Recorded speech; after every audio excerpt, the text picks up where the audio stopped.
और इधर होटवार जेल में करवटें बदलकर बितानी पड़ी आईएएस विनय चौबे को रात। भिंडी का भुजिया और 4 सूखी रोटी खाकर उन्हें अपनी रात गुजारनी पड़ी होटवार जेल में। सूत्रों के अनुसार जेल जाने के बाद विनय कुमार चौबे काफी उदास रहे। जेल के अंदर विनय चौबे ने किसी से मुलाकात नहीं की। जेल के अपर डिवीजन सेल में संयुक्त आयुक्त उत्पाद गजेंद्र सिंह के साथ रखे गए हैं। पूर्व डीसी छवि रंजन और पूर्व मंत्री आलमगीर आलम हैं इनके पड़ोसी।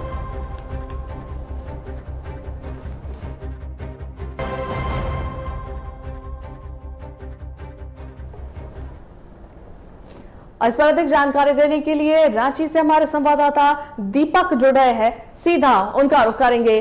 दीपक, कल आईएएस विनय चौबे की गिरफ्तारी हुई शराब घोटाले में। काफी लंबी पूछताछ जो है एसीबी के द्वारा उनसे की गई और कल रात जो है उन्हें होटवा जेल में जो है रात बितानी पड़ी। क्या कुछ जो है कल की तस्वीर निकल कर आई सामने, कल उनकी रात कैसी बीती और क्या कुछ बातें और निकल कर आ रही है सामने?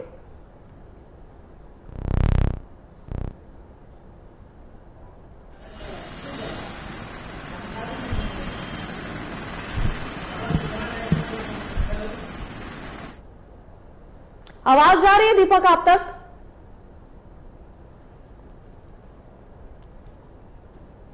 तो जेल जाने के बाद विनय कुमार चौबे ने किसी से भी मुलाकात नहीं की।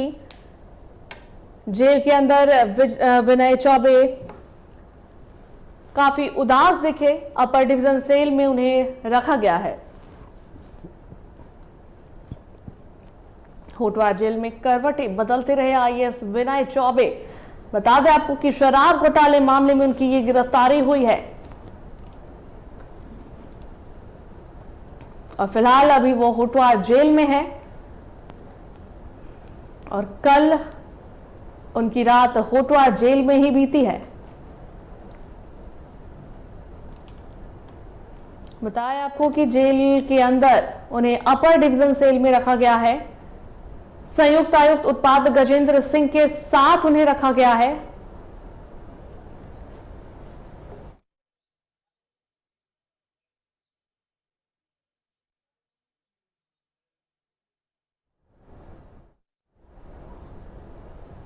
और हमारे सहयोगी दीपक जुड़े हुए हमारे साथ, उनका रुख कर लेते हैं। दीपक, कल आईएएस विनय चौबे की गिरफ्तारी हुई शराब घोटाले मामले में। काफी लंबी पूछताछ चली, उसके बाद उन्हें गिरफ्तार कर लिया गया और साथ में गजेंद्र सिंह को भी गिरफ्तार किया गया और कल रात में जो है उनकी रात होटवा जेल में बीती।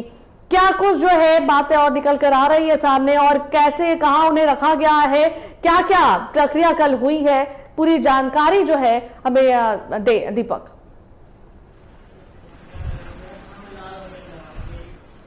देखिए अनुष्का, ये जो शराब घोटाले के जो तार थे वो छत्तीसगढ़ से दिल्ली होते हुए झारखंड तक पहुंचे हैं और छत्तीसगढ़ एसीबी की एफआईआर के आधार पर ही झारखंड एसीबी की जो टीम थी उन्होंने आईएएस विनय चौबे और संयुक्त आयुक्त जो थे गजेंद्र सिंह को गिरफ्तार किया है। लेकिन अनुष्का, आपको बताएं कि इस घोटाले में कई और किरदार हैं जिन पर अभी शक की सुइयां जो है सरकार या एसीबी की ओर से व्यक्त की जा रही है। इसमें तत्कालीन जो उत्पाद आयुक्त थे अमित कुमार, उनकी भूमिका भी संदिग्ध रही है क्योंकि नई जो उत्पाद नीति बननी थी उसके लिए 7 सदस्यीय टीम बनाई गई थी जिन्होंने अनुशंसा की थी कि छत्तीसगढ़ की जो पॉलिसी है वो काफी अच्छी है और उसी आधार पर जो Chhattisgarh state marketing corporation limited के जो एमडी थे एपी त्रिपाठी और वहां के आबकारी सचिव जो थे अनिल टुटेजा जो गिरफ्तार हो गए हैं अभी ईडी की कार्रवाई में छत्तीसगढ़ शराब घोटाले में, तो उसी के तार को झारखंड तक लाया गया। वही सिंडिकेट जो था यहाँ पे झारखंड में नई उत्पाद नीति लागू कराने में काफी सफल रहा, जिसमें कारोबारी विकास अग्रवाल समेत जो 4 कंपनियां थी, prime one workforce private limited, eagle Hunter, A to Z infra solution और GDX फैसिलिटीज लिमिटेड, इन 5 कंपनियों को पहली बार जो था प्लेसमेंट एजेंसी के रूप में चयनित किया गया था।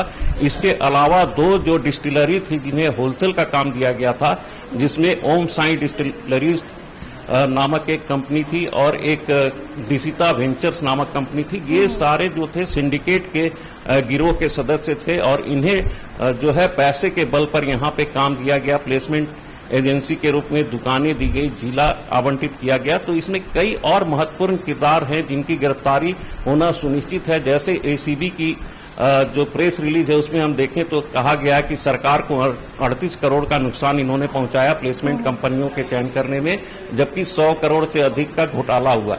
लेकिन अनुष्का, ये घोटाला 2000 करोड़ से ऊपर का है, क्योंकि जितने दावे यहाँ पे किए गए थे कि इससे जो रेवेन्यू बढ़ेगा, लेकिन कुछ नहीं हुआ। एपी त्रिपाठी द्वारा संचालित जो है प्रिज्म होलोग्राफी, उस कंपनी को यह जिम्मेवारी दी गई, उत्पाद भवन में उन्हें एक कमरा दिया गया और वो होलोग्राफ बनाते थे जो शराब की बोतलों में लगता था। तो नकली होलोग्राम भी बनाने का भी काफी यहाँ पे कारोबार किया गया। इसके अलावा आपको बताएं कि जो पहले 6 महीने मई 2022 में जब नई उत्पाद नीति लागू हुई, तो पहले 6 से 7 महीने में सभी कंपनियों को यह बोला गया कि आप अपना जो टारगेट है वो पूरा नहीं कर रहे हैं, और सरकार ने धीरे धीरे करके सभी प्लेसमेंट एजेंसियों को हटाया। और गजेंद्र सिंह की जो भूमिका रही वहीं से काफी विवादास्पद रही, क्योंकि उन्होंने प्लेसमेंट एजेंसियों के चयन में काफी महत्वपूर्ण रोल अदा किया है। इसके बाद जो पहले जो 4 प्लेसमेंट एजेंसियां थी, सुमित फैसिलिटीज,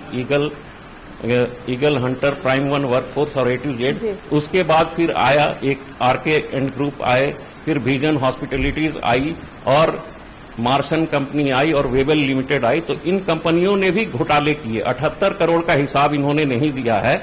और अभी 2 महीने पहले विजन हॉस्पिटलिटीज का जो बैंक गारंटी है वो भी फर्जी पाया गया था। तो इन जो शराब घोटाला हुआ है तो इसमें कई परत दर परत और खुलेगी। और जिस तरह से आपने बात की कि 14 दिनों के न्यायिक हिरासत में IAS विनय चौबे को रखा गया है, तो अब जो है ये नई जानकारी आ रही है कि छत्तीसगढ़ एसीबी की टीम इन्हें रिमांड यानी ट्रांजिट रिमांड पर छत्तीसगढ़ ले जाएगी, रायपुर ले जाएगी, और वहां से फिर ईडी अथवा सीबीआई जो है इस घोटाले में इन दोनों को गिरफ्तार कर सकती है और उन पर कार्रवाई कर सकती है। अनुष्का।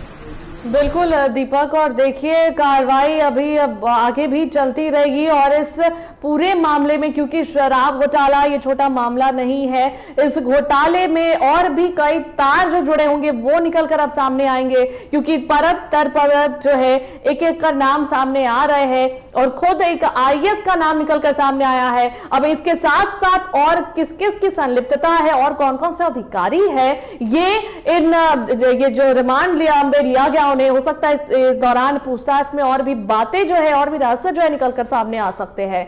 बहुत बहुत धन्यवाद दीपक तमाम जानकारियां साझा करने के लिए।